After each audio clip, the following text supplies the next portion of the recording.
बिस्मिल्लाहिर्रहमानिर्रहीम। अस्सलामुअलैकुम। आप तमाम स्टूडेंट को मैं खुश आमदीद कहता हूँ। सेकेंड ईयर केमिस्ट्री और लेक्चर सीरीज जो हम स्टडी कर रहे हैं वो है इनऑर्गेनिक केमिस्ट्री। इंशाल्लाह आज से हम चैप्टर नंबर 4 का आगाज़ करेंगे और चैप्टर नंबर 4 का नाम है पी ब्लॉक एलिमेंट्स। तो ये आपको जो पी ब्लॉक एलिमेंट्स नज़र आ रहे हैं, इन्हीं एलिमेंट्स की स्टडी हमने इस चैप्टर के अंदर करनी है जी। आज इस चैप्टर के लेक्चर नंबर 1 के अंदर हम जिस टॉपिक पे बात करने जा रहे हैं वह है जी properties of P block elements and their periodic trends. तो अगर आपको याद हो चैप्टर नंबर 3 जिस वक्त हमने स्टार्ट किया था जो कि एस ब्लॉक एलिमेंट्स था, तो उसका भी जो पहला लेक्चर था वो यही था जी।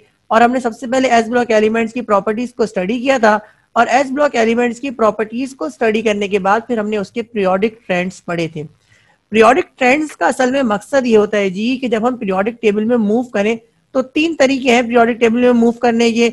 एक तरीका तो ये है जी कि हम टॉप टू बॉटम मूव करें, दूसरा तरीका ये है जी कि हम लेफ्ट टू राइट मूव करें और तीसरा तरीका ये है जी कि हम डायगोनल मूव करें। तो ये तीनों तरीके पीरियोडिक टेबल में मूव करने के हैं जी, कि चाहे हम टॉप टू बॉटम मूव करें या हम लेफ्ट टू राइट मूव करें या हम डायगोनल मूव करें, तो प्रॉपर्टीज के अंदर वेरिएशन कैसा आएगा, प्रॉपर्टीज कांस्टेंट रहेंगी या प्रॉपर्टीज की वैल्यू में इंक्रीमेंट आएगा या प्रॉपर्टी की वैल्यू में डिक्रीमेंट आएगा। तो इस स्टडी को आप पीरियोडिक ट्रेंड्स कहते हैं जी, कि जब पीरियोडिक टेबल में आप मूव करेंगे तो प्रॉपर्टीज के अंदर वेरिएशन किस किस्म का आना है, ये पीरियोडिक ट्रेंड्स कहलाता है। तो आज हम पी ब्लॉक एलिमेंट्स की प्रॉपर्टीज को स्टडी करेंगे और उसके बाद फिर उनकी पीरियोडिक ट्रेंड्स को देखेंगे जी कि डाउन द ग्रुप और अलोंग द पीरियड इनकी प्रॉपर्टीज पे क्या फर्क पड़ता है। आइए लेक्चर का आगाज करते हैं। तो सबसे पहले लेक्चर में हम इस पे बात करेंगे जी कि पी ब्लॉक एलिमेंट्स की कुछ खूबियां क्या हैं। यानी पी ब्लॉक एलिमेंट्स का हम एक मिनी रिव्यू ले रहे हैं जी कि पी ब्लॉक एलिमेंट्स के अंदर हमने कितने एलिमेंट्स को पढ़ना है और वो किस किस्म के एलिमेंट्स हैं, उनकी कॉन्फ़िगरेशन क्या होती है, इस पे हम बात करेंगे जी। तो वो एलिमेंट्स जिनका ताल्लुक ग्रुप 3A से या ग्रुप 4A से 5A 6A 7A या 8A से होता है, यानी ये आपके 6 कॉलम्स हैं जी। एक्सट्रीम राइट से आप लेफ्ट की तरफ आइए जी, तो आपको जो 6 कॉलम्स आपको नजर आएंगे ये आपके पी ब्लॉक एलिमेंट्स कहलाते हैं। तो ग्रुप 3A से लेकर ग्रुप 8A तक के एलिमेंट्स जो पीरियोडिक टेबल के अंदर मौजूद है इन्हें पी ब्लॉक एलिमेंट्स कहते हैं। और अगर आप इनकी वैलेंशियल इलेक्ट्रॉनिक कॉन्फ़िगरेशन की बात करें जी, तो क्योंकि 3 एलिमेंट्स की वैलेंशियल इलेक्ट्रॉनिक कॉन्फ़िगरेशन ns2 np1 है, इसकी np2 है, ये np3 np4 np5 और 8A एलिमेंट्स की वैलेंशियल इलेक्ट्रॉनिक कॉन्फ़िगरेशन ns2 np6 है जी। तो जनरल इलेक्ट्रॉनिक कॉन्फ़िगरेशन जो पी ब्लॉक एलिमेंट्स की बनती है वो बनती है ns2 np1 to ns2 np6, यानी s के अंदर 2 इलेक्ट्रॉन्स हमेशा मौजूद होते हैं। हाँ, p के अंदर इलेक्ट्रॉन्स की वेरिएशन होती है और 1 से लेकर 6 इलेक्ट्रॉन्स तक फिल हो सकते हैं जी। और इन दोनों को सम करने पर फिर ग्रुप का नंबर निकाला जाता है। ये तमाम बातें आप चैप्टर नंबर 1 के अंदर सीख चुके हैं। कुल 30 एलिमेंट्स हैं जिनको पी ब्लॉक के अंदर स्टडी किया जाता है। रेडियो एक्टिव एलिमेंट्स को पी ब्लॉक एलिमेंट्स के साथ स्टडी नहीं किया जाता। इन 30 एलिमेंट्स जिनको आप पी ब्लॉक एलिमेंट्स कहते हैं उनमें से सिर्फ एक लिक्विड है और जो ब्रोमीन है, 9 गैसेस हैं और 20 सॉलिड्स हैं। तो सॉलिड, लिक्विड और गैस का तो आपको यहाँ पे अंदाजा हो गया होगा कि 20 सॉलिड्स हैं, 9 गैसेस हैं और 1 लिक्विड है। इसका मतलब है कुल 30 एलिमेंट्स पी ब्लॉक एलिमेंट्स के हो गए। अब ये जो सॉलिड है, क्योंकि देखिए आप जानते हैं कि लिक्विड और गैसेस ये तो नॉन मेटल्स हैं, ये तो मेटल हो ही नहीं सकते जी, तो ये दोनों तो नॉन मेटल्स हैं जी। ये जो 20 सॉलिड है, इस 20 सॉलिड्स के अंदर भी 10 नॉन मेटल्स हैं, यानी कुल 20 नॉन मेटल्स मौजूद हैं पी ब्लॉक के अंदर और 10 मेटल्स मौजूद हैं। तो जो 20 सॉलिड हैं उन 20 सॉलिड में से 10 मेटल्स हैं, 10 नॉन मेटल्स हैं और गैसेस और लिक्विड की तो होती ही नॉन मेटल्स हैं। तो टोटल 20 नॉन मेटल्स शामिल हैं और 10 मेटल्स शामिल हैं पी ब्लॉक एलिमेंट्स के अंदर जी। तो जो पी ब्लॉक एलिमेंट्स हैं, क्योंकि उसके अंदर लिक्विड भी मौजूद है, गैसेस भी मौजूद है और सॉलिड भी मौजूद है और इसी तरह मेटल्स भी मौजूद हैं, नॉन मेटल्स भी मौजूद हैं और मेटेलॉइड्स भी मौजूद हैं। मेटेलॉइड्स वो होते हैं जिनकी प्रॉपर्टीज मेटल्स और नॉन मेटल्स दोनों ही जैसी होती है। इसलिए पी ब्लॉक एलिमेंट्स को आप रिप्रेजेंटेटिव एलिमेंट्स भी कहते हैं और टिपिकल एलिमेंट्स भी कहते हैं। तो टिपिकल एलिमेंट्स कहने की वजह यह है जी कि हर किस्म के एलिमेंट्स को आपने इस पी ब्लॉक के अंदर पढ़ लेना है। एस ब्लॉक एलिमेंट के अंदर तो हम सिर्फ मेटल्स को पढ़ते हैं, ट्रांजिशन एलिमेंट्स के अंदर भी हम सिर्फ और सिर्फ किसको पढ़ेंगे, मेटल्स को ही पढ़ेंगे जी। लेकिन पी ब्लॉक एलिमेंट्स के अंदर आप मेटल्स भी पढ़ रहे हैं, नॉन मेटल्स भी पढ़ रहे हैं और मेटलॉइड्स भी पढ़ रहे हैं। इसी तरह एच ब्लॉक एलिमेंट्स के अंदर आप सिर्फ सॉलिड्स को पढ़ते हैं, लेकिन पी ब्लॉक एलिमेंट्स के अंदर आप सॉलिड भी पढ़ेंगे, गैसेस भी पढ़ेंगे, लिक्विड भी पढ़ेंगे। तो हर किस्म के एलिमेंट्स इसके अंदर आते हैं जी। इसके ये रिप्रेजेंटेटिव एलिमेंट्स और टिपिकल एलिमेंट्स कहलाते हैं। इन्हें टिपिकल एलिमेंट्स कहते हैं, इसमें मैंने तफसीली बात की थी। ग्रुप ए के जो एलिमेंट्स हैं वो आपके इनर्ट एलिमेंट्स कहलाते हैं, वो जीरो ग्रुप एलिमेंट्स भी कहलाते हैं, वो नोबल गैसेस भी कहलाती हैं। और उसकी वजह यह है जी कि इनका जो आउटर मोस्ट शेल है जी, जो वैलेंस शेल है वो कंप्लीट होता है। और किसी भी एलिमेंट के आउटर मोस्ट शेल के अंदर 8 इलेक्ट्रॉन्स आ सकते हैं और जो ग्रुप ए के एलिमेंट्स हैं उनके आउटर मोस्ट शेल के अंदर 8 इलेक्ट्रॉन मौजूद होते हैं। तो ये अनरिएक्टिव होते हैं, ये नॉर्मल कंडीशन के अंदर रिएक्शंस नहीं करते। ग्रुप 5 के एलिमेंट्स की भी खास बात यह है जी कि उनकी इलेक्ट्रॉनिक कॉन्फ़िगरेशन स्टेबल होती है और ग्रुप 5 एलिमेंट की जो इलेक्ट्रॉनिक कॉन्फ़िगरेशन होती है वो हाफ फील्ड होती है। और हाफ फील्ड होने की वजह से ये भी थोड़ा सा बाकी तमाम एलिमेंट से, मानी बाकी तमाम पी ब्लॉक एलिमेंट से थोड़ा सा मुख्तलिफ बिहेव करते हैं ग्रुप 5A के एलिमेंट्स, क्योंकि इनकी ये थोड़े से स्टेबल होते हैं। और स्टेबिलिटी की वजह क्या है जी, हाफ फील्ड इलेक्ट्रॉनिक कॉन्फ़िगरेशन। तो पी ब्लॉक एलिमेंट्स फिर दो किस्म के हो गए, एक पी ब्लॉक एक्टिव एलिमेंट्स होते हैं और एक पी ब्लॉक इनर्ट एलिमेंट्स होते हैं। तो 8A के बारे में आपने पढ़ लिया जी कि इनर्ट एलिमेंट्स हैं। तो बकिया रह जाने वाले 5 कॉलम के जो एलिमेंट्स हुए उनको आप पी ब्लॉक एक्टिव एलिमेंट्स कहते हैं, यानी जो केमिकल रिएक्शंस हैं, जो प्रॉपर्टीज का वेरिएशन है वो आपको यहाँ पर दिखेगा। अब हम प्रॉपर्टीज पे बात करेंगे और इन प्रॉपर्टीज को हम इनकी डेफिनेशंस को पढ़ेंगे और डेफिनेशन को पढ़ने के बाद फिर हम इनकी पीरियोडिक ट्रेंड्स को स्टडी करेंगे। तो आइए से स्टार्ट करते हैं जी। एटॉमिक रेडियस की डेफिनेशन आपने इससे पहले भी पढ़ी और एटॉमिक रेडियस का मतलब क्या है जी, the half of distance between the nuclei of 2 similar atoms. अगर 2 सिमिलर एटम्स को, यानी 2 एक जैसे एटम को अगर आप एक साथ रखें तो इनके जो न्यूक्लियस का जो फासला है, इनके न्यूक्लियस के दरमियान अगर आप फासले को नाप लें और उसका अगर आप आधा कर देंगे तो वो किसके बराबर हो जाएगा, वो रेडियस के बराबर हो जाएगा। क्योंकि न्यूक्लियस के दरमियान जो फासला है उसको आप क्या कहेंगे, उसको तो आप डायमीटर, एटॉमिक डायमीटर कहेंगे जी। तो डायमीटर तो आपने निकालना नहीं, आपने तो रेडियस निकालना है। जब आप इसका हाफ कर देंगे, डायमीटर का हाफ कर देंगे तो आपको क्या पता लग जाएगा, रेडियस पता लग जाएगा। तो half of the distance between nuclei of 2 similar atoms. तो 2 सिमिलर एटम्स को आप बराबर बराबर में रखें, एडजेसेंट करके रखें। उसके बाद उनके जो न्यूक्लियस है उनका दरमियानी फासला नोट करें। उसके बाद आप उसको 2 से डिवाइड कर दें, यानी उसका हाफ ले लें। तो ये एटॉमिक रेडियस के बराबर होता है जी। तो एटॉमिक रेडियस को एक्स रे टेक्निक के जरिए निकाला जाता है और जो कैलकुलेशन की जाती है उसी की बुनियाद पर एटॉमिक रेडियस की डेफिनेशन है। तो एटॉमिक रेडियस के अगर हम ट्रेंड्स को पढ़ने जाएं जी, तो down the group atomic radius increase होता है। और इसके इंक्रीज होने की बड़ी वजह यह है जी कि जब आप नीचे down the group periodic table के अंदर मूव करते हैं तो नंबर ऑफ शेल इंक्रीज होते हैं जी। नंबर ऑफ इलेक्ट्रॉन तो वैलेंस शेल के अंदर सेम रहता है, लेकिन नंबर ऑफ शेल के बढ़ने की वजह से एटॉमिक रेडियस बढ़ जाता है जी। और जब आप पीरियड के अंदर मूव करेंगे, यानी अलोंग द पीरियड मूव करेंगे, जब आप लेफ्ट टू राइट मूव करेंगे पीरियोडिक टेबल के अंदर, तो एटॉमिक रेडियस डिक्रीज होगा। और डिक्रीज होने की वजह क्या है जी, इलेक्ट्रॉन का वैलेंस शेल में बढ़ जाना और उसी तनासुब से न्यूक्लियस के अंदर एक प्रोटॉन का बढ़ जाना, जिसकी वजह से न्यूक्लियस के चार्ज का इंक्रीज हो जाना और वैलेंस शेल के अंदर इलेक्ट्रॉन का इंक्रीज हो जाना। तो जब न्यूक्लियर चार्ज बढ़ेगा तो फोर्स ऑफ अट्रैक्शन न्यूक्लियस और वैलेंस इलेक्ट्रॉन के दरमियान बढ़ जाएंगी और जो सारी के सारे इलेक्ट्रॉन है वो न्यूक्लियस से करीब आ जाएंगे, जिसकी वजह से एटॉमिक रेडियस डिक्रीज हो जाएगा। अब एटॉमिक रेडियस के हम पीरियोडिक ट्रेंड को पढ़ने जा रहे हैं जी। तो एरो की डायरेक्शन ये शो करेगी कि किस तरफ इंक्रीज हो रहा है। इसको जरा गौर से देखिएगा जी। तो जब हम down the group periodic table के अंदर मूव करेंगे तो एरो की डायरेक्शन आपको टॉप टू बॉटम दिखाई गई है। इसका मतलब ये है जी कि down the group atomic radius क्या होगा, इंक्रीज होगा। लेकिन जब हम लेफ्ट टू राइट मूव करेंगे तो एटॉमिक रेडियस डिक्रीज होगा, क्योंकि एरो की डायरेक्शन ये बता रही है जी कि राइट टू लेफ्ट इंक्रीज होना है। यानी जब आप अपोजिट डायरेक्शन में जाएंगे तो एटॉमिक रेडियस क्या होगा, डिक्रीज होगा। तो ये आपने एटॉमिक रेडियस के ट्रेंड पढ़े कि जब आप down the group periodic table के अंदर मूव करेंगे तो एटॉमिक रेडियस इंक्रीज होना है लेकिन जब आप left to right periodic table के अंदर मूव करेंगे तो एटॉमिक रेडियस डिक्रीज होगा। ये जो एरो आपको बनाए के दिखाए गए हैं, एरो की जो टेल है, ये एरो का टेल कहलाती है, ये एरो का हेड कहलाता है। एरो का हेड इंक्रीमेंट की जानिब है, तो जहां वैल्यू इंक्रीज हो रही है वहां पर एरो का हेड है। तो यहाँ पर ये जो आपका ये दोनों एरो आपको उल्टे नजर आ रहे हैं जी, तो इसका मतलब है down the group atomic radius increase हो रहा है और लेफ्ट में जाने से एटॉमिक रेडियस इंक्रीज हो रहा है। यानी अगर हम बात करें टाइटेनियम का साइज, इस ग्रुप 6 के अंदर टाइटेनियम का साइज ये पोलोनियम से बड़ा है, या आप ये कहें जी कि पोलोनियम का साइज ये आपका एस्टेटीन से बड़ा है। तो ये इसका मतलब है जी कि जब आप लेफ्ट टू राइट मूव करेंगे तो एटॉमिक रेडियस डिक्रीज होना है, यानी bismuth is greater than polonium, lead is greater than bismuth.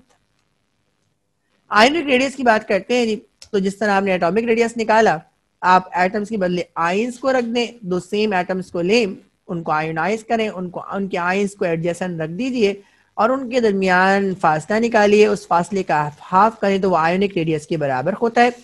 S block element की खास बात ये थी कि उसके अंदर आपने सिर्फ और सिर्फ कैटाइंस के बारे में पढ़ा था, क्योंकि एस ब्लॉक एलिमेंट सारे के सारे मेटल से, और वो अल्कली मेटल से या अल्कलाइन अर्थ मेटल से, और मेटल हमेशा कैटाइंस बनाते हैं। लेकिन पी ब्लॉक एलिमेंट्स में अभी आपने पीछे पढ़ा जी कि यहाँ पर मेटल्स भी मौजूद हैं और नॉन मेटल्स भी मौजूद है। मेटल्स की तो ये कैटाइन बनाने की सलाहियत होती है, लेकिन नॉन मेटल्स की एनाइन बनाने की सलाहियत होती है। यानी पी ब्लॉक एलिमेंट्स दोनों किस्म के आइंस रखते हैं, एनाइंस भी रखते हैं, कैटाइंस भी रखते हैं। कैटाइंस इलेक्ट्रॉन के रिमूवल से बनता है, जबकि एनाइन इलेक्ट्रॉन के गेन से बनता है। तो दोनों आइंस के बनने का मैकेनिज्म बिल्कुल रिवर्ट है। Cation is formed by the loss of electron while anions are formed by the gain of electron. Anions पे नेगेटिव चार्ज होता है और कैटाइंस पे पॉजिटिव चार्ज होता है जी। अब ये इंपॉर्टेंट पॉइंट है, इसे आप बहुत अच्छे से याद रखिएगा जी कि एनाइंस हमेशा बनने वाले एटम से लार्जर होते हैं, यानी बड़े होते हैं, और कैटाइंस हमेशा अपने बनाने वाले एटम से क्या होते हैं, छोटे होते हैं। तो ये बहुत ही इंपॉर्टेंट पॉइंट है, इसे आप याद रखिएगा जी कि anions are always larger than its parent atom and cations are always smaller than its parent atom. Parent atom का मतलब होता है वो एटम जिससे कैटाइन या एनाइन बने। तो कैटाइन हमेशा छोटा होता है और एनाइन हमेशा बड़ा होता है, किससे, एटम से जिससे वो बना। अगर हम पीरियोडिक ट्रेंड की बात करें जी, तो डाउन द ग्रुप देखें, इसका पीरियोडिक ट्रेंड वही है जो एटॉमिक रेडियस का ट्रेंड है। तो down the group atomic radius भी इंक्रीज होता है और आयोनिक रेडियस भी इंक्रीज होता है, और उसकी वजह यह है जी कि नंबर ऑफ शेल इंक्रीज हो जाते हैं। और along the period ionic radius decrease होता है, और डिक्रीज होने की वजह यह है जी कि फोर्स ऑफ अट्रैक्शन न्यूक्लियस और वैलेंस इलेक्ट्रॉन के दरमियान बढ़ जाती है, और इस फोर्स ऑफ अट्रैक्शन के बढ़ने की वजह से सारे के सारे इलेक्ट्रॉन न्यूक्लियस के करीब मौजूद होते हैं। तो चाहे तो along the period atomic radius क्या हो जाता है, इस तरह एटॉमिक रेडियस डिक्रीज होता है, बिल्कुल इसी तरह आयोनिक रेडियस भी डिक्रीज होता है।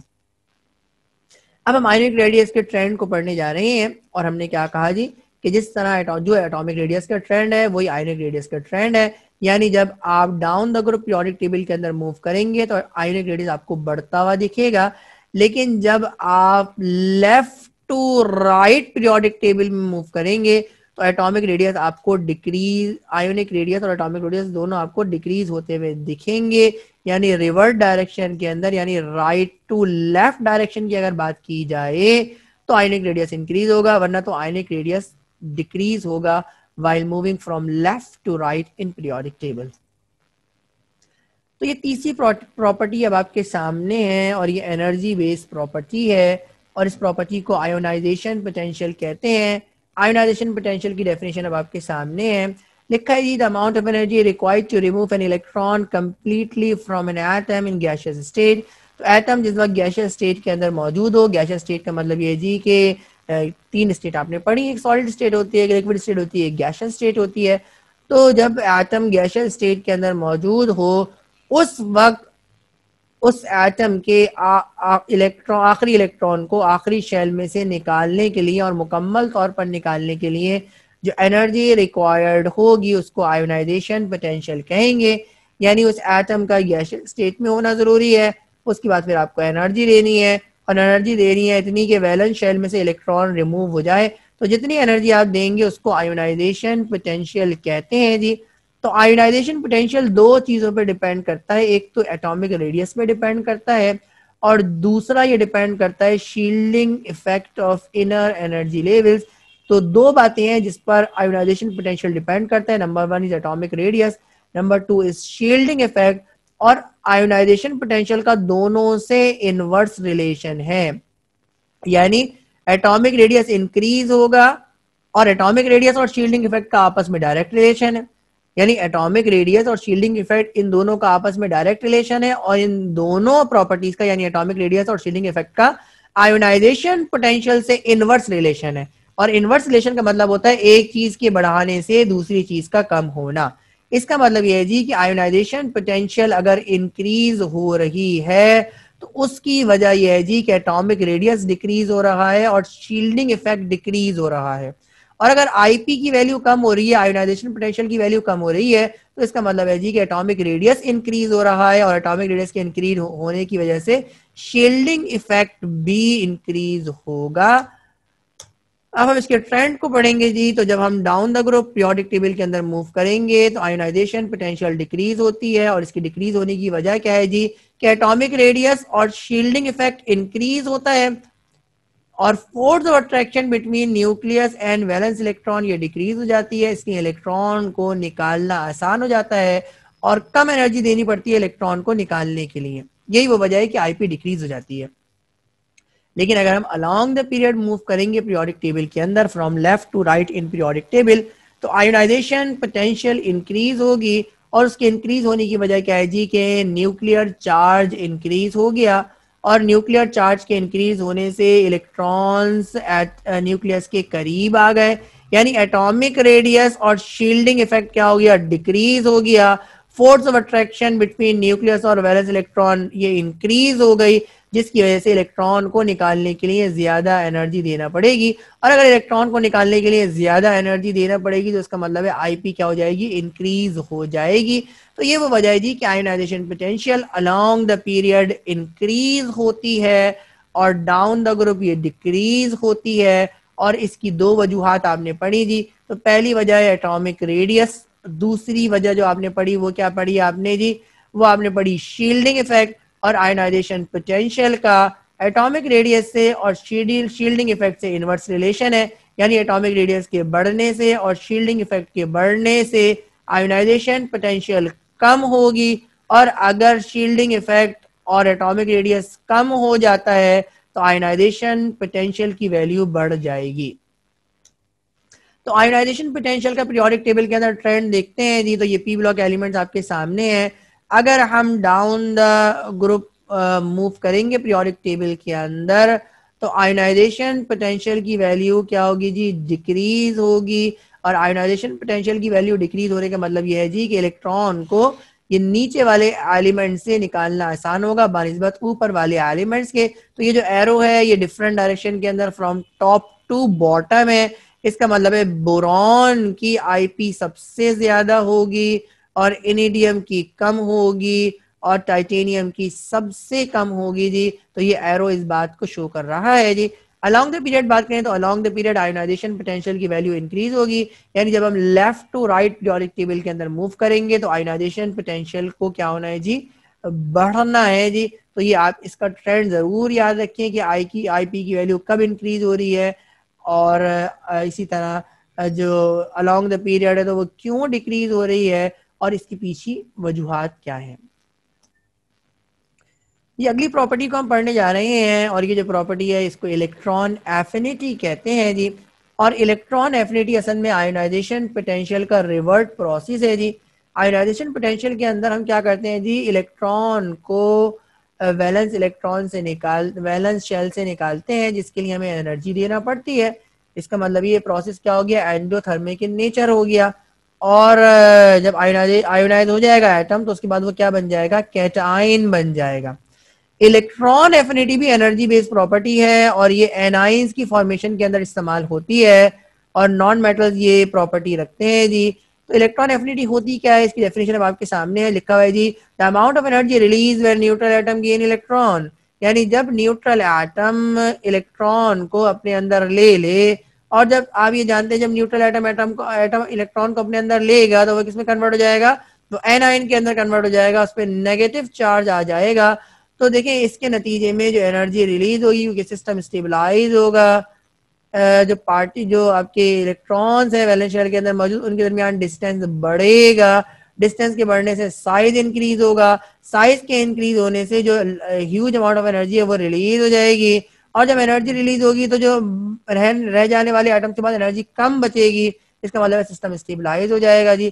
तो इलेक्ट्रॉन एफिनिटी क्या होती है, ये वो एनर्जी होती है जिसकी मिकदार जो the amount of energy release when neutral atom gain electron, यानी जब न्यूट्रल एटम एनाइन बनाना चाहता है जी तो उस सूरत में वो इलेक्ट्रॉन को गेन करता है, जब इलेक्ट्रॉन को गेन करता है तो गेन होने के नतीजे में lot amount of energy release होती है, काफी मिकदार एनर्जी की रिलीज होती है। ये जो एनर्जी रिलीज हो रही है इसको आप इलेक्ट्रॉन एफिनिटी कहते हैं। तो डाउन द ग्रुप देखिए जो आईपी का ट्रेंड है वही इलेक्ट्रॉन एफिनिटी का और वही इलेक्ट्रॉन नेगेटिविटी का भी है, तो मैं इसको जरा तेज लेके चलूंगा। तो इलेक्ट्रॉन एफिनिटी डिक्रीज होती है डाउन द ग्रुप, जब डाउन द ग्रुप आप पीरियोडिक टेबल के अंदर मूव करेंगे तो इलेक्ट्रॉन एफिनिटी डिक्रीज होगी, और इलेक्ट्रॉन एफिनिटी का बराह रास्त ताल्लुक न्यूक्लियर चार्ज से है जी। तो जब ई डिक्रीज होने की वजह क्या है जी कि एटॉमिक रेडियस इंक्रीज हो गया, और एटॉमिक रेडियस के इंक्रीज होने की वजह से जो न्यूक्लियर फोर्सेज हैं जी वो क्या हो गई, डिक्रीज हो गई, और जो फोर्स ऑफ अट्रैक्शन न्यूक्लियस और वैलेंस इलेक्ट्रॉन के दरमियान है वो डिक्रीज हो गई। इसका मतलब ये है जी कि अगर एटम यहाँ पर इलेक्ट्रॉन को गेन करता है तो इतनी ज्यादा एनर्जी रिलीज नहीं करेगा, यही वो वजह है जी कि ई ए डाउन द ग्रुप क्या होती है, डिक्रीज होती है जी। और अगर आप बात करें ई ए किस वक्त इंक्रीज होती है, तो अलॉन्ग द पीरियड ई ए की वैल्यू इंक्रीज होती है, यानी electron affinity along the period increase होती है, और इसके इंक्रीज होने की वजह क्या है जी कि न्यूक्लियर चार्ज बढ़ जाता है, और न्यूक्लियर चार्ज के बढ़ने की वजह से एटॉमिक रेडियस डिक्रीज हो जाता है जी, यानी सिस्टम स्टेबलाइज हो जाता है। तो अब अगर आप इलेक्ट्रॉन एक आ जाएगा तो उस सिस्टम को स्टेबलाइज होने के लिए काफी एनर्जी देना पड़ेगी, ये भी वजह जी कि along the period electron affinity increase होती है जबकि down the group electron affinity decrease होती है। इलेक्ट्रॉन एफिनिटी के ट्रेंड अब आपके सामने आएंगे जी, इसका ट्रेंड भी बिल्कुल आयोनाइजेशन पोटेंशियल की तरह है जी। तो जब हम top to bottom periodic table के अंदर मूव करेंगे तो हमें इलेक्ट्रॉन एफिनिटी की वैल्यू कम होती हुई नजर आएगी, यानी बोरॉन की इलेक्ट्रॉन एफिनिटी ये टाइटेनियम के मुकाबले में सबसे ज्यादा है, और जब हम अलोंग द पीरियड मूव करेंगे तो अलोंग द पीरियड मूव करने से जो इलेक्ट्रॉन एफिनिटी है वो हमें बढ़ती हुई दिखाई देगी, यानी इलेक्ट्रॉन एफिनिटी टाइटेनियम की सबसे कम है और रेडॉन की जो इलेक्ट्रॉन एफिनिटी है वो सबसे ज्यादा है जी। इलेक्ट्रॉन एफिनिटी होती क्या है जी, ये वो सलाहियत है जी कि जब एटम अपने अंदर इलेक्ट्रॉन को गेन करे, और एटम जब इलेक्ट्रॉन को गेन करेगा तो अपने आप को स्टेबलाइज करेगा, और स्टेबलाइज करने में वो high amount of heat energy release करेगा। ये जो हीट एनर्जी रिलीज हो रही है उसको इलेक्ट्रॉन एफिनिटी कहते हैं। अब हम अगली प्रॉपर्टी पे बात करेंगे और ये प्रॉपर्टी है इलेक्ट्रोनेगेटिविटी। और इलेक्ट्रोनेगेटिविटी एनर्जी बेस्ड प्रॉपर्टी नहीं है बल्कि इलेक्ट्रोनेगेटिविटी टेंडेंसी है जी। आइए इसकी डेफिनेशन को पढ़ते हैं जी। तो डेफिनेशन लिखी है जो tendency of an atom to attract shared pair of electron towards it. तो किसी भी एटम की वो सलाहियत कि शेयर्ड पेयर ऑफ इलेक्ट्रॉन को यानी इलेक्ट्रॉन के जोड़े को अपनी तरफ अट्रैक्ट कर सके, अपनी तरफ खींच सके, इस प्रॉपर्टी को इलेक्ट्रोनेगेटिविटी कहते हैं। इलेक्ट्रोनेगेटिविटी का ट्रेंड आपको मालूम है जी कि डाउन द ग्रुप अगर हम ग्रुप के अंदर नीचे मूव करें तो इलेक्ट्रोनेगेटिविटी डिक्रीज होती है, और इलेक्ट्रोनेगेटिविटी डिक्रीज होने की वजह यह है जी कि न्यूक्लियर चार्ज ये डिक्रीज हो जाता है और उसकी वजह से एटॉमिक रेडियस बढ़ जाता है। इलेक्ट्रॉन दूर दूर होते हैं, और जब इलेक्ट्रॉन दूर दूर होंगे तो वो शेयर्ड पेयर ऑफ इलेक्ट्रॉन को अपनी तरफ अट्रैक्ट कर नहीं सकेंगे जी। और अगर हम अलोंग द पीरियड की बात करें तो इलेक्ट्रोनेगेटिविटी इंक्रीज होती है, और इलेक्ट्रोनेगेटिविटी इंक्रीज होने की वजह क्या है जी कि न्यूक्लियर चार्ज बढ़ जाता है, और न्यूक्लियर चार्ज के बढ़ने की वजह से एटॉमिक रेडियस कम हो जाता है जी। और एटॉमिक रेडियस के कम होने की वजह से जो इलेक्ट्रॉन्स हैं वो न्यूक्लियस के करीब होते हैं, और न्यूक्लियस की ये सलाहियत होती है जी कि वो शेयर्ड पेयर ऑफ इलेक्ट्रॉन को अपनी जानिब अट्रैक्ट कर सके, अपनी जानिब खींच सके। इसलिए along the period electronegativity increase होती है जबकि down the group electronegativity decrease होती है। इसके ट्रेंड को एक बार हम फिर पढ़ेंगे जी। तो अगर हम down the group periodic table के अंदर मूव करें तो इलेक्ट्रोनेगेटिविटी डिक्रीज होगी। ये एरो की जो हेड है ये बता रही है कि इलेक्ट्रोनेगेटिविटी इंक्रीज इसके अपोजिट होगी, यानी जब हम बॉटम टू टॉप आएंगे तो इलेक्ट्रोनेगेटिविटी इंक्रीज होगी। इस हिसाब से अगर आप देखें जी और कॉलम वाइज हम इसको स्टडी करें तो फ्लोरीन ये पीरियोडिक टेबल के अंदर सबसे ज्यादा इलेक्ट्रोनेगेटिव एलिमेंट है और अपने ग्रुप के अंदर ये सबसे ऊपर मौजूद है, इसकी इलेक्ट्रोनेगेटिविटी सबसे ज्यादा है जी। और सबसे कम इसी कॉलम के अंदर यानी ग्रुप 7 है, यानी हैलोजेंस के अंदर जो सबसे कम इलेक्ट्रोनेगेटिविटी है वो S13 की है, यानी along down the period down the group periodic table के अंदर इलेक्ट्रोनेगेटिविटी क्या हो रही है, डिक्रीज हो रही है। Fluorine is the highest electronegative element and S13 is the lowest electronegative element in halogen group. इसी तरह अगर हम बात करें जी अलोंग द पीरियड, हम मूव करें from left to right in periodic table, तो इलेक्ट्रोनेगेटिविटी क्या होती है, इलेक्ट्रोनेगेटिविटी इंक्रीज होती है, यानी बोरॉन की इलेक्ट्रोनेगेटिविटी ये कार्बन से कम है और कार्बन की इलेक्ट्रोनेगेटिविटी नाइट्रोजन से कम है और नाइट्रोजन की इलेक्ट्रोनेगेटिविटी ऑक्सीजन से कम है और ऑक्सीजन की इलेक्ट्रोनेगेटिविटी फ्लोरीन से कम है। यानी जितना आप राइट हैंड साइड पे मूव करेंगे इलेक्ट्रोनेगेटिविटी इंक्रीज होगी और जब हम ऊपर से नीचे की जाने मूव करेंगे तो इलेक्ट्रोनेगेटिविटी डिक्रीज होगी। तो ये इलेक्ट्रोनेगेटिविटी का ट्रेंड था और इलेक्ट्रोनेगेटिविटी का ट्रेंड वही है जो आयोनाइजेशन पोटेंशियल का ट्रेंड था और ये ट्रेंड वही है जो कि इलेक्ट्रॉन एफिनिटी का ट्रेंड था। इलेक्ट्रोपॉजिटिविटी पे हम बात करेंगे, ये अगली प्रॉपर्टी है जी और इलेक्ट्रोपॉजिटिविटी को मेटालिक करैक्टर भी कहते हैं। डेफिनेशन को देखते हैं जी, तो डेफिनेशन क्या है जी, जिस तरह इलेक्ट्रोनेगेटिविटी टेंडेंसी थी इसी तरह इलेक्ट्रोपॉजिटिविटी भी टेंडेंसी है। Electronegativity shared pair of electron को अपनी जानिब अट्रैक्ट करने की सलाहियत थी, लेकिन इलेक्ट्रोपॉजिटिविटी क्या है जी, the tendency of an atom to produce cation, यानी इलेक्ट्रॉन को बासानी लूज करने की सलाहियत ताकि आसानी के साथ कैटाइन बन जाए, इस सलाहियत को इलेक्ट्रोपॉजिटिविटी कहते हैं। और मेटल्स ये सलाहियत रखते हैं जी, यानी मेटल्स ही कैटाइन बनाते हैं, नॉन मेटल्स तो कैटाइन बनाते नहीं है, इसलिए ये जो इलेक्ट्रोपॉजिटिविटी है ये सलाहियत मेटल्स की होती है और इस सलाहियत को आप मेटालिक कैरेक्टर भी कहते हैं जी। तो जो मेटालिक कैरेक्टर है, मेटालिक कैरेक्टर डिपेंड करता है आयोनाइजेशन पोटेंशियल पर और इलेक्ट्रॉन पॉपुलेशन पर। तो ये दो प्रॉपर्टीज है। आयोनाइजेशन पोटेंशियल के बारे में तो अभी आपने पीछे पढ़ा जी, the amount of energy required to remove the electron from valence shell when atom is present in gaseous state. Electron population की डेफिनेशन को भी आप पढ़ लेंगे और इसी लेक्चर के अंदर आप एग्जाम्पल से इसको समझ भी लेंगे जी। तो मेटालिक कैरेक्टर इन दो चीजों पे डिपेंड करती है और मेटालिक कैरेक्टर का इन दोनों से इनवर्स रिलेशन है, यानी मेटालिक कैरेक्टर इनवर्सली प्रोपोर्शनल है आयोनाइजेशन पोटेंशियल के और इलेक्ट्रॉन पॉपुलेशन के। यानी मेटालिक कैरेक्टर इंक्रीज उस वक्त होगा कि जिस वक्त आयोनाइजेशन पोटेंशियल की वैल्यू कम होगी और इलेक्ट्रॉन पॉपुलेशन की वैल्यू कम होगी। यानी आयोनाइजेशन पोटेंशियल की वैल्यू कम होगी और इलेक्ट्रॉन पॉपुलेशन कम होगी तो इलेक्ट्रॉन को निकालना आसान होगा और इलेक्ट्रॉन को निकालना आसान होगा तो उसका मतलब है कैटाइन का बनना आसान होगा और जितना आसानी से कैटाइन बनेगा उतना उस मेटल का मेटालिक कैरेक्टर ज्यादा होगा। तो यानी मेटालिक कैरेक्टर का इनवर्स रिलेशन है आयोनाइजेशन पोटेंशियल से और इलेक्ट्रॉन पॉपुलेशन से। तो इलेक्ट्रॉन पॉपुलेशन आपके लिए नई टर्म है, इसकी डेफिनेशन को पढ़ते हैं। इसकी डेफिनेशन अब आपके सामने है, लिखा हुआ है जी, इलेक्ट्रॉन पॉपुलेशन रेशो होती है। तो what is the ratio? It is the ratio between the number of electron present in valence shell divided by the total number of electron that can be accommodated in that shell। और इसको यानी total number of electrons को निकालने का formula आपके पास 2n² है। तो 2n² के फॉर्मूले की मदद से कितने इलेक्ट्रॉन उस शेल के अंदर आ सकते हैं और कितने इलेक्ट्रॉन मौजूद है, जितने इलेक्ट्रॉन मौजूद है उसको आप न्यूमरेटर के अंदर रखेंगे और जितने इलेक्ट्रॉन उस शेल के अंदर आ सकते हैं वो 2 आ सकते हैं, वो 8 आ सकते हैं, 18 आ सकते हैं या 32 आ सकते हैं। कितने इलेक्ट्रॉन आ सकते हैं ये दोनों को अगर आप इन दोनों का रेशो ले लेंगे तो ये इलेक्ट्रॉन पॉपुलेशन के बराबर होता है और इलेक्ट्रॉन पॉपुलेशन और आयोनाइजेशन पोटेंशियल इन दोनों की जो वैल्यूज है उनकी बेस पे आप फैसला करते हैं जी कि मेटालिक कैरेक्टर कैसा होगा और मेटालिक कैरेक्टर का इन दोनों से इनवर्स रिलेशन है। इलेक्ट्रोपॉजिटिविटी के ट्रेंड को पढ़ने जाएंगे तो अगर हम down the group periodic table के अंदर मूव करें तो इलेक्ट्रोपॉजिटिविटीज या मेटालिक कैरेक्टर ये क्या होता है, इंक्रीज होता है। और इंक्रीज होने की वजह क्या है जी कि एटॉमिक रेडियस क्या हो जाता है, एटॉमिक रेडियस इंक्रीज हो जाता है और एटॉमिक रेडियस के इंक्रीज होने की वजह से आयोनाइजेशन पोटेंशियल और इलेक्ट्रॉन पॉपुलेशन डिक्रीज होती है, यानी इलेक्ट्रॉन को निकालना आसान हो जाता है। और इलेक्ट्रॉन को निकालना आसान होने का मतलब ये है जी कि मेटेलिक कैरेक्टर इंक्रीज हो जाता है जी। लेकिन जब आप अलोंग द पीरियड मूव करेंगे पीरियोडिक टेबल के अंदर तो मेटालिक कैरेक्टर डिक्रीज होगा।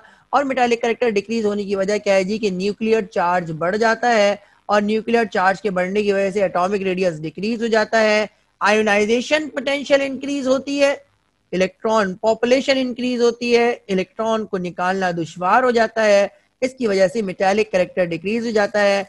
और मेटल जब आप आगे जाते हैं जी तो मेटल्स किसके अंदर कन्वर्ट हो जाता है, मेटलॉइड, और फिर आखिर में नॉन मेटल के अंदर कन्वर्ट हो जाता है जी। तो जो इलेक्ट्रोपॉजिटिविटी है, जो मेटालिक कैरेक्टर है, वो नॉन मेटालिक कैरेक्टर के अंदर कन्वर्ट हो जाता है जी। तो ट्रेंड को हम जरा पढ़ेंगे जी। तो डाउन द ग्रुप अगर हम बात करें तो down the group metallic character या इलेक्ट्रोपॉजिटिविटी इंक्रीज हो रही है। यानी अगर हम बात करें तो टाइटेनियम की अगर हम बात करें तो टाइटेनियम ये अच्छा मेटल है इन कंपैरिजन विद बोरॉन। जब ये कहें जी कि बोरॉन के मुकाबले में एल्युमिनियम ज्यादा अच्छा मेटल है। अच्छा जी, अब हम मूव करेंगे जी। जब हम मूव करते हैं along the period in periodic table, तो क्योंकि देखें आगे तो आपको सारे के सारे क्या दिखेंगे, नॉन मेटल्स दिखेंगे जी। तो जो मेटालिक कैरेक्टर है वो अलोंग द पीरियड क्या होता है, डिक्रीज होता है। और अगर आप इस तरह से डायगोनल आ जाएंगे जी तो यहाँ पे आपका जो सबसे यानी यहाँ नॉन मेटल मौजूद होगा और सबसे नीचे आपका सबसे अच्छा मेटल मौजूद होगा। तो डायगोनली इसका ट्रेंड है जी कि यानी, और ये रिवर्ट ट्रेंड है जी कि हम जो मूव करते हैं यानी राइट टू लेफ्ट, अगर आप पीरियोडिक टेबल के अंदर डायगोनल आएंगे तब जाके आपको क्या दिखाएगा जी कि मेटालिक कैरेक्टर इंक्रीज हो रहा है, क्योंकि ऊपर वाले आपके क्या है जी, नॉन मेटल्स हैं जी। तो सिर्फ इसी तरह आपको किस तरह दिखेंगे जी, मेटल दिखेंगे। तो ये मेटालिक कैरेक्टर की ट्रेंड आपके सामने था जी। और इससे आपने क्या सीखा जी कि down the group periodic table के अंदर मेटालिक कैरेक्टर डिक्रीज हो इंक्रीज होता है, यानी जब डाउन द ग्रुप मूव करेंगे पीरियोडिक टेबल के अंदर तो मेटालिक कैरेक्टर इंक्रीज होगा। और जब अलोंग द पीरियड मूव करेंगे फ्रॉम लेफ्ट टू राइट, तो लेफ्ट टू राइट मूव करने में मेटालिक कैरेक्टर क्या होगा जी, डिक्रीज होगा। और अगर आप डायगोनल पीरियोडिक टेबल के अंदर मूव करेंगे फ्रॉम राइट टू लेफ्ट, ये राइट हैंड साइड है, ये लेफ्ट हैंड साइड है, तो अगर right to left diagonal move करेंगे तो मेटालिक कैरेक्टर क्या होगा, इंक्रीज होगा। तो दो तरीके से मेटालिक कैरेक्टर इंक्रीज होता है। दोनों के अंदर अगर आप देखें जी तो हम टॉप टू बॉटम आ रहे हैं, तो बॉटम पे यानी टॉप टू बॉटम पे यानी डाउन द ग्रुप आने पे मेटालिक कैरेक्टर इंक्रीज होता है। और इसी तरह right to left hand side diagonal आने पर भी मेटालिक कैरेक्टर इंक्रीज होता है। इसी की अगर हम रिवर्ट करें जी तो रिवर्ट करने का मतलब ये है कि जब हम पीरियोडिक टेबल में लेफ्ट टू राइट मूव करेंगे तो नॉन मेटालिक कैरेक्टर क्या होगा जी, इंक्रीज होगा। यानी जो कार्ड बोरॉन अगर जो आपका यानी एल्युमिनियम आपका जो मेटल है, तो फिर सिलिकॉन और फोस्फोरस और सल्फर और क्लोरीन और आर्गन ये तमाम के तमाम आपके क्या है जी, नॉन मेटल्स है जी। तो सिर्फ एल्युमिनियम आपका मेटल है, बाकी तमाम के तमाम क्या है, नॉन मेटल है। और जितना आप पीरियोडिक टेबल में आगे जाते जाएंगे नॉन मेटालिक कैरेक्टर क्या होता जाएगा, इंक्रीज होता चला जाएगा। इसी को अगर आप दूसरे मायनों में लें जी तो मेटालिक कैरेक्टर क्या होता जाएगा, डिक्रीज होता जाएगा। और अगर आप from top to bottom diagonal periodic table के अंदर आ जाएं जी तो नॉन मेटालिक कैरेक्टर इंक्रीज होगा। यानी मेटालिक कैरेक्टर और नॉन मेटालिक कैरेक्टर एक दूसरे के इन्वर्ट हैं जी। तो ये आपने नॉन मेटालिक कैरेक्टर के ट्रेंड को पढ़ा जी। यानी आप जब लेफ्ट से राइट जाएंगे, देखिए यहाँ पर भी लेफ्ट से राइट जा रहे हैं तो नॉन मेटालिक कैरेक्टर इंक्रीज हो रहा है। और आप चाहे diagonal from bottom to top जाएंगे या आप कहे जी diagonal from left hand side to right hand side जाएंगे जी, तो भी नॉन मेटालिक कैरेक्टर इंक्रीज होगा। या सिंपल लफ्जों में ये कहे जी कि पीरियोडिक टेबल के अंदर जो लेफ्ट हैंड साइड है उस पर सारे के सारे मेटल्स मौजूद हैं, और पीरियोडिक टेबल में जो राइट हैंड साइड है उस पर सारे के सारे नॉन मेटल्स मौजूद हैं। और जब आप left to right periodic table में मूव करेंगे तो मेटल्स का मेटालिक कैरेक्टर क्या होता है, डिक्रीज होता है। या आप ये कहेंगे जी नॉन मेटालिक कैरेक्टर क्या होता है जी, इंक्रीज होता है। मेल्टिंग पॉइंट और बॉइलिंग पॉइंट पे बात करेंगे जी, ये अगली प्रॉपर्टी है जी। इसके ट्रेंड को हम पढ़ने जाते हैं जी, डेफिनेशन आप इनकी जानते हैं। डाउन द ग्रुप, अब देखिए यहाँ पर पी ब्लॉक एलिमेंट्स की बात करें जी तो पी ब्लॉक एलिमेंट्स में 4A 5A 6A 7A ये जो एलिमेंट्स है इनके मेल्टिंग पॉइंट और बॉइलिंग पॉइंट के ट्रेंड थोड़े से मुख्तलिफ हैं, जरा इसको समझने की कोशिश कीजिएगा।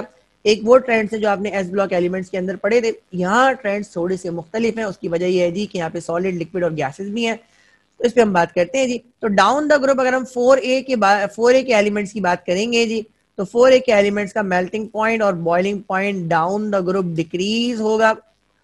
लेकिन अगर हम 5A, 6A, 7A और 8A के एलिमेंट्स की बात करेंगे जी, तो यहां पर मेल्टिंग पॉइंट और बॉइलिंग पॉइंट इंक्रीज होगा। तो यानी आपको जो ट्रेंड दिख रहा है वो बिल्कुल रिवर्ट दिख रहा है जी, कि डाउन द ग्रुप 4A के एलिमेंट के साथ क्या हो रहा है जी, मेल्टिंग पॉइंट और बॉइलिंग पॉइंट डिक्रीज हो रहा है। 3A के साथ भी यही होगा। और 5A से लेकर 7, 8A तक के जो एलिमेंट्स हैं उनके अंदर melting point, boiling point increase हो रहा है। उसकी वजह यह है जी कि जो मेल्टिंग बॉइलिंग पॉइंट है वो दो मेन प्रॉपर्टीज पे डिपेंड करता है। एक तो बाइंडिंग फोर्स पे डिपेंड करता है और दूसरा स्टेट ऑफ द एलिमेंट पे डिपेंड करता है जी। तो जहां आपके सारे के सारे ही सॉलिड्स हैं तो वहां तो बाइंडिंग फोर्स का चक्कर आ जाएगा जी। लेकिन जहां सारे के सारे सॉलिड नहीं है, लिक्विड भी हैं, गैसेस भी हैं जी, तो यहाँ पर फिर स्टेट ऑफ मैटर आपके लिए इंपॉर्टेंट होगी। तो ग्रुप 4A के एलिमेंट्स की बात की जाए तो यहाँ पर बाइंडिंग फोर्स, जब आप down the group periodic table के अंदर मूव करते हैं जी, तो एटॉमिक रेडियस इंक्रीज होता है और एटॉमिक रेडियस के इंक्रीज होने की वजह से न्यूक्लियर चार्ज क्या होता है जी, ये डिक्रीज होता है। और ये दोनों के होने की वजह से क्या होता है जी, बाइंडिंग फोर्स डिक्रीज हो जाती है और जो मेटल है उसको जो मेल्ट करना या बॉईल करना आसान हो जाता है, इसलिए मेल्टिंग बॉइलिंग पॉइंट डिक्रीज हो जाता है। लेकिन जब आप ग्रुप 5A से लेकर 8A के एलिमेंट्स की बात करते हैं और आप down the group periodic table के अंदर मूव करते हैं जी, तो ऊपर आपके क्या मौजूद है, गैसेस मौजूद हैं और नीचे आपके क्या मौजूद है, सॉलिड मौजूद है। ये आपको क्लोरीन, जो आपकी फ्लोरीन फैमिली, हेलोजन फैमिली, उसमें ये बात आपको बड़ी आराम से समझ में आती है जी कि पहला मेंबर फ्लोरीन है और फ्लोरीन क्या है जी, ये गैस फॉर्म के अंदर होती है। फिर क्लोरीन है, क्लोरीन भी गैसियस फॉर्म के अंदर होती है। उसके बाद जो तीसरा मेंबर है वो ब्रोमीन है और आपने पढ़ा जी कि ब्रोमीन लिक्विड स्टेट के अंदर होती है। उसके बाद चौथा मेंबर क्या है जी, आयोडीन है और आयोडीन सॉलिड फॉर्म के अंदर होता है जी। तो यहाँ पे आपको वाज़ेह तौर पर नजर आ रहा है कि ऊपर गैसेस मौजूद है, बीच में लिक्विड मौजूद है, सबसे आखिर के अंदर सॉलिड मौजूद है जी। और आप ये जानते हैं जी कि सॉलिड की जो बाइंडिंग फोर्सेज, सॉलिड के जो एटम्स होते हैं उनके अंदर जो बाइंडिंग फोर्सेज होती हैं वो बहुत ज्यादा स्ट्रॉन्ग होती हैं और गैसेस के मॉलिक्यूल्स दूर दूर होते हैं। इसका मतलब ये हुआ जी कि गैस को बॉईल करना आसान होगा और लिक्विड को बॉईल करना उससे मुश्किल होगा। और सॉलिड को तो पहले मेल्ट करना पड़ेगा, जब मेल्ट करेंगे उसके बाद बॉईल होगा। इसलिए मेल्टिंग पॉइंट और बॉइलिंग पॉइंट ग्रुप 5A से लेकर जो 8A के एलिमेंट्स हैं उसमें डाउन द ग्रुप इंक्रीज होता है। और उसकी वजह क्या है जी कि स्टेट ऑफ मैटर यानी स्टेट ऑफ एलिमेंट वेरी करती है down the group from gas to solid. इसकी वजह से melting point, boiling point increase होता है। जबकि 4A के एलिमेंट्स की बात की जाए तो यहाँ पे सारे के सारे सॉलिड हैं जी, तो इसलिए बाइंडिंग फोर्सेस डिक्रीज होती हैं डाउन द ग्रुप जाने पे, इसलिए मेल्टिंग बॉइलिंग पॉइंट डिक्रीज होता है। ये बड़ी इंपॉर्टेंट बात है, ध्यान में ये बहुत पूछा गया है। इस बात का आप इस स्लाइड का खास ख्याल रखिएगा। अब हम समराइज करने जा रहे हैं पी ब्लॉक एलिमेंट की जो हमने प्रॉपर्टीज पढ़ी एटॉमिक रेडियस से लेकर मेल्टिंग बॉइलिंग पॉइंट तक, उनको आप एक ही स्लाइड के अंदर समराइज करेंगे जी। तो atomic radius down the group increase होता है और अगर हम अलोंग द पीरियड की बात करें तो along the period atomic radius decrease होता है। अलोंग द पीरियड का मतलब होता है लेफ्ट टू राइट और डाउन द ग्रुप का मतलब होता है फ्रॉम टॉप टू बॉटम। और एरो का जो हेड है वो ये बता रहा है जी कि प्रॉपर्टी उस डायरेक्शन के अंदर इंक्रीज हो रही है। तो एटॉमिक रेडियस जो है वो डाउन द ग्रुप इंक्रीज होगा और atomic radius along the period यानी लेफ्ट टू राइट डिक्रीज होगा। अगर हम आयोनाइजेशन पोटेंशियल की बात करें तो ionization potential down the group decrease होगी और along the period ionization potential increase होगी। यही ट्रेंड इलेक्ट्रॉन एफिनिटी और इलेक्ट्रोनेगेटिविटी के लिए भी है। इलेक्ट्रोनेगेटिविटी, इलेक्ट्रॉन एफिनिटी भी डाउन द ग्रुप डिक्रीज होती है और along the period electron affinity increase होती है।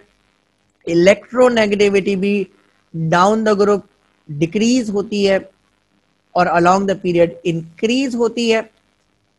अगर हम मेटेलिक कैरेक्टर की बात करें तो metallic character down the group increase होता है, along the period metallic character decrease होता है।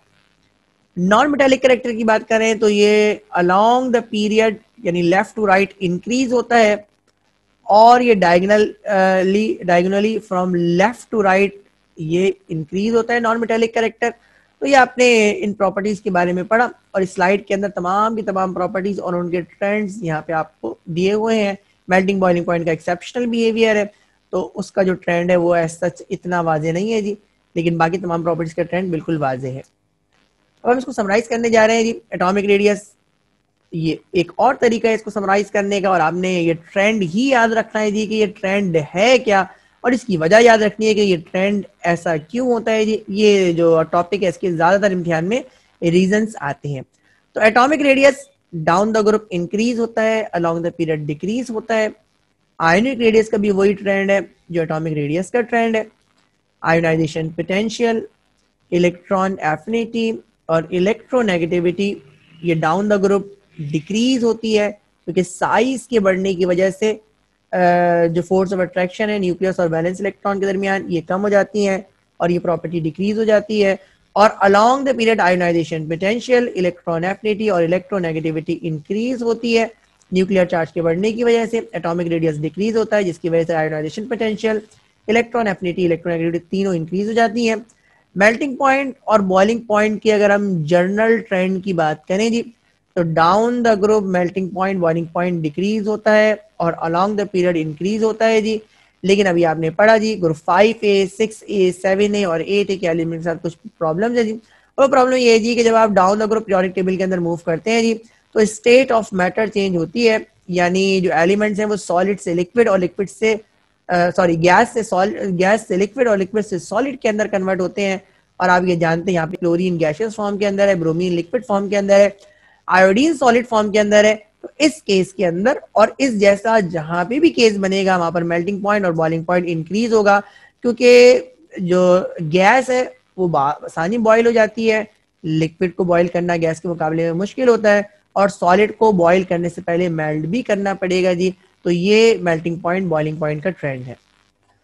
अब एक डिफरेंस आपके सामने है और ये लिखा हुआ है P block active and inactive elements. तो पी ब्लॉक एक्टिव एलिमेंट्स और इनएक्टिव एलिमेंट्स में क्या फर्क होता है ये अब आपके सामने है, इसको देखते हैं जी।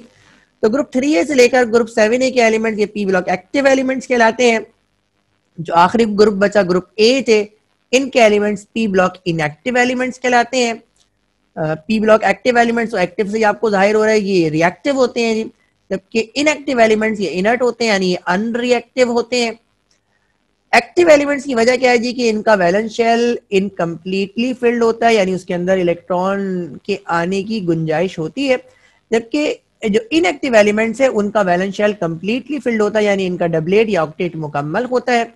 और उसके बाद जो चौथा डिफरेंस यहाँ पे दिया है वो इलेक्ट्रॉनिक कॉन्फ़िगरेशन दी है। General electronic configuration P block active elements की NS2 NP125 होती है, जबकि पी ब्लॉक इनएक्टिव एलिमेंट्स यानी इनर्ट एलिमेंट्स या नोबल गैसेस इनकी इलेक्ट्रॉनिक कॉन्फ़िगरेशन NS2 NP6 होती है। तो इम्तिहान में ये आया हुआ है, इसलिए यहाँ पर हमने इसको डिस्कस किया। अब हम कुछ साइंटिफिक रीजंस को डिस्कस करेंगे जी, और ये पहला रीजन आपके सामने है जिसका ताल्लुक आयोनाइजेशन पोटेंशियल से है, और ये लिखा हुआ है why ionization potential increases along the period. तो जब हम पीरियड में मूव करते हैं from left to right in periodic table, तो आयोनाइजेशन पोटेंशियल की वैल्यू इंक्रीज क्यों होती है, इसका जवाब अब आपके सामने है जी। और ये लिखा हुआ है जी कि जब हम left to right periodic table के अंदर मूव करते हैं तो आयोनाइजेशन पोटेंशियल की वैल्यू इंक्रीज होती है, और इंक्रीज होने की वजह क्या है जी कि number of electron valence shell के अंदर इंक्रीज होते हैं, जिसके इंक्रीज होने की वजह से नंबर ऑफ प्रोटॉन्स न्यूक्लियस के अंदर इंक्रीज होते हैं, और इन दोनों के इंक्रीज होने की वजह से the force of attraction between nucleus और वैलेंस इलेक्ट्रॉन ये इंक्रीज हो जाती है, और इलेक्ट्रॉन न्यूक्लियस से करीब आ जाते हैं, यानी जो इलेक्ट्रॉन्स हैं वो अब लेस शील्डेड हैं। लेस शील्डेड का मतलब ये है कि न्यूक्लियस इसको मजबूती से पकड़े हुए है, जिसका मतलब ये है जी कि इलेक्ट्रॉन को निकालने के लिए ज्यादा एनर्जी देना पड़ेगी, और जब इलेक्ट्रॉन को निकालने के लिए ज्यादा एनर्जी देना पड़ेगी तो इसका मतलब ये है जी कि आईपी की वैल्यू इंक्रीज हो जाएगी। तो ये सवाल था और फिर उसका जवाब आपके सामने अब मौजूद है। ये दूसरा रीजन आपके सामने, और यहाँ पे लिखा हुआ है why ionization potential decreases down the group.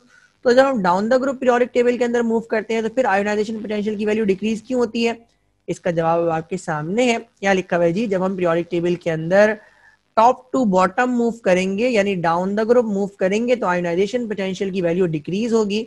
और इसके डिक्रीज होने की वजह क्या है जी कि एटॉमिक रेडियस बढ़ जाएगा और एटॉमिक रेडियस के बढ़ने की वजह से फोर्स ऑफ अट्रैक्शन न्यूक्लियस और वैलेंस इलेक्ट्रॉन के दरमियान ये कम हो जाएगी, यानी इलेक्ट्रॉन मोर शील्डेड है। यानी ये मोर शील्डेड का मतलब ये है जी कि इलेक्ट्रॉन न्यूक्लियस की गिरफ्त से दूर है, न्यूक्लियस का उन पर होल्ड नहीं है, इसलिए यहाँ पे लिखा हुआ है इलेक्ट्रॉन्स आर मोर शील्डेड। इसका मतलब है electrons are more protected from the effective nuclear charge, यानी न्यूक्लियस की गिरफ्त से इलेक्ट्रॉन का दूर होना, इलेक्ट्रॉन का बाहर होना, ये कहलाता है मोर शील्डेड होना जी।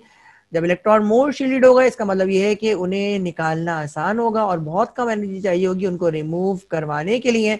और जब कम एनर्जी चाहिए होगी उनके रिमूवल के लिए तो उसका मतलब है आईपी की वैल्यू क्या हो जाएगी, डिक्रीज हो जाएगी।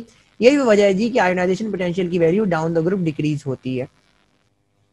ये अगला रीजन आपके पास है जी। और ये जो टॉपिक आपने पढ़ा है असल में, ये जो प्रॉपर्टीज का टॉपिक पढ़ा है और फिर इसके ट्रेंड्स को आपने पीरियोडिक टेबल के अंदर डिस्कस किया है, इसमें दो ही अहम बातें हैं जी कि आपने वो ट्रेंड याद रखना है कि कहाँ इंक्रीज होगा और कहाँ डिक्रीज होगा, और दूसरी अहम बात ये याद रखनी है जी कि ये क्यों हो रहा है। तो इम्तिहान में इस टॉपिक के ज्यादातर रीजंस पूछे जाते हैं, तो जरा रीजन के हिसाब से इस टॉपिक को आप देखिएगा। तो मेटालिक करेक्टर के हवाले से एक रीजन है जी, और लिखा हुआ है जी वाई इलेक्ट्रोपॉजिटिविटीज यानी metallic character increases down the group. जब हम down the group periodic table के अंदर मूव करते हैं तो मेटालिक करेक्टर इंक्रीज होता है, क्यों होता है इसका जवाब दे जी। तो अब इसका जवाब आपके सामने है जी, और यहाँ पे लिखा हुआ है जी कि जब हम पीरियोडिक टेबल के अंदर डाउन द ग्रुप मूव करेंगे तो पहला काम क्या होगा जी, एटॉमिक रेडियस इंक्रीज होगा। और एटॉमिक रेडियस के इंक्रीज होने का मतलब ये है जी कि फोर्स ऑफ अट्रैक्शन न्यूक्लियस और वैलेंस इलेक्ट्रॉन के दरमियान क्या हो जाएंगी, डिक्रीज हो जाएंगी। और इसके डिक्रीज होने का मतलब ये है जी कि इलेक्ट्रॉन ज्यादा शील्डेड है, इलेक्ट्रॉन मैंने लिखा है आर मोर शील्डेड। इसका मतलब ये है जी कि न्यूक्लियस की गिरफ्त से ये इलेक्ट्रॉन बाहर है, न्यूक्लियस इस पर इतनी गिरफ्त नहीं रख रहा।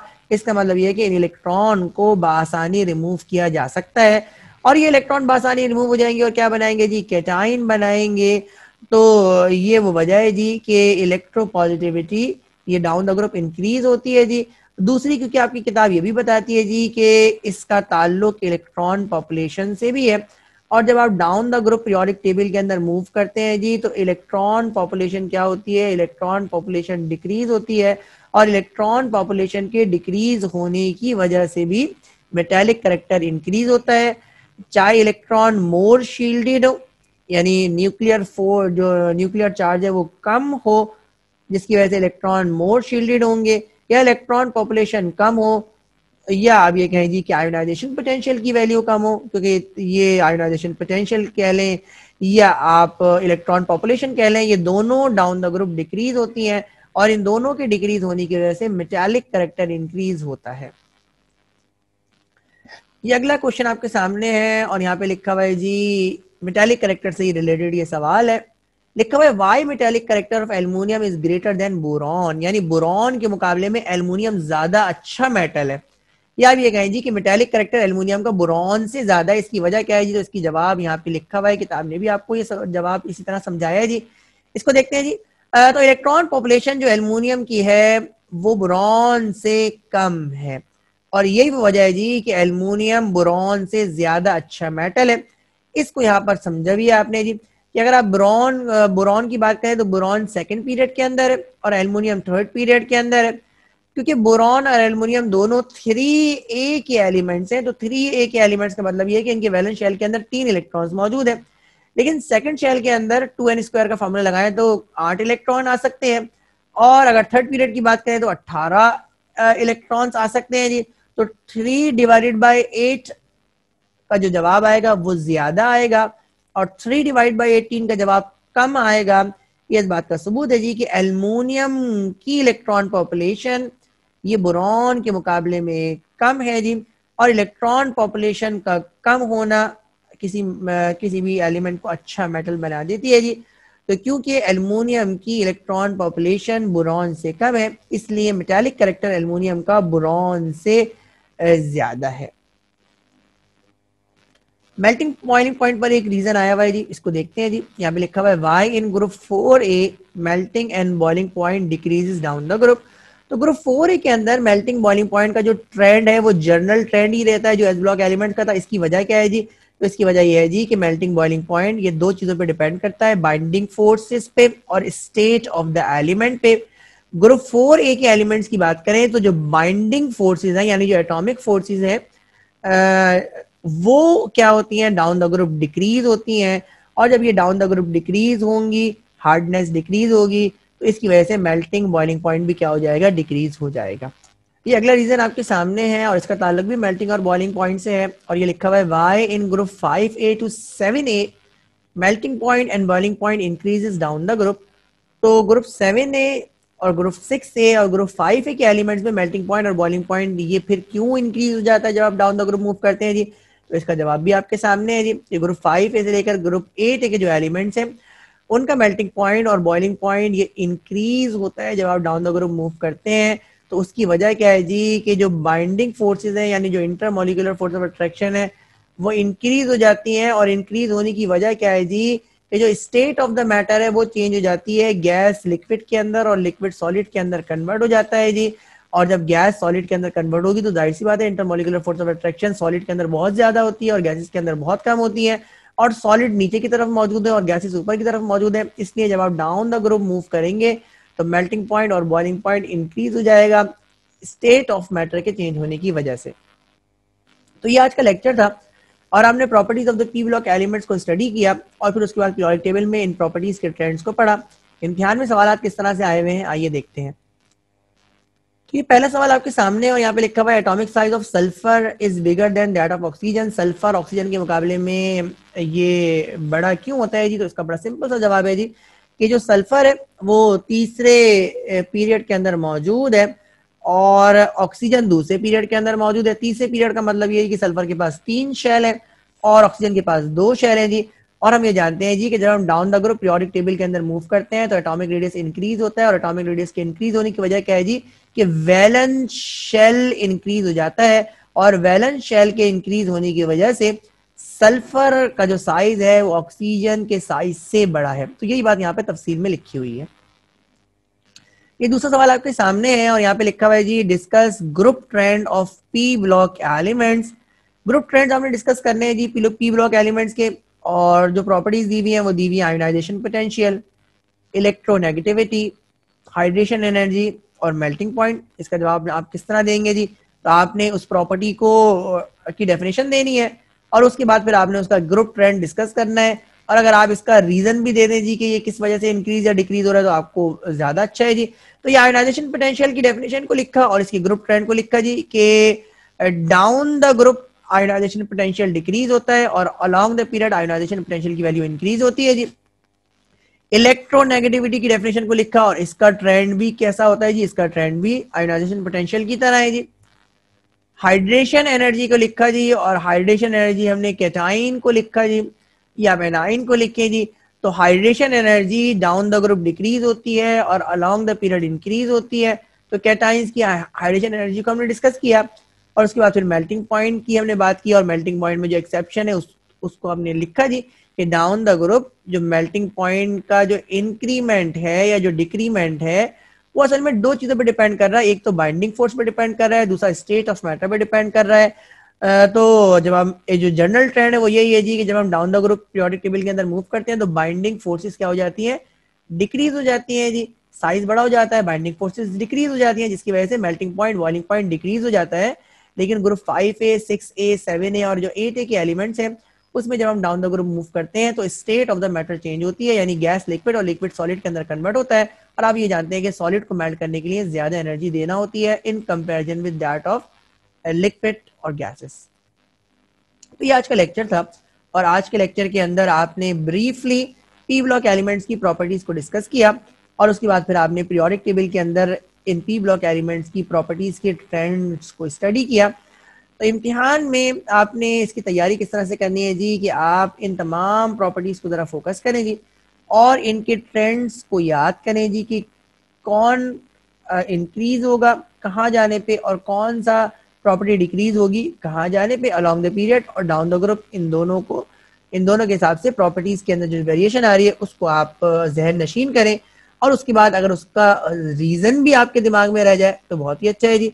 तो ये वो तरीका है इस लेक्चर को काबू पाने का। इम्तिहान में ज़्यादातर रीजंस पूछे जाते हैं इस टॉपिक से। तो ये तो आज का लेक्चर यहाँ पर मुकम्मल हुआ। जो अगला लेक्चर है इस चैप्टर नंबर 4 का, जो लेक्चर नंबर 2 है, उस पर हम जो जिस टॉपिक पे बात करेंगे वो है जी एक्सट्रैक्शन ऑफ एल्युमिनियम।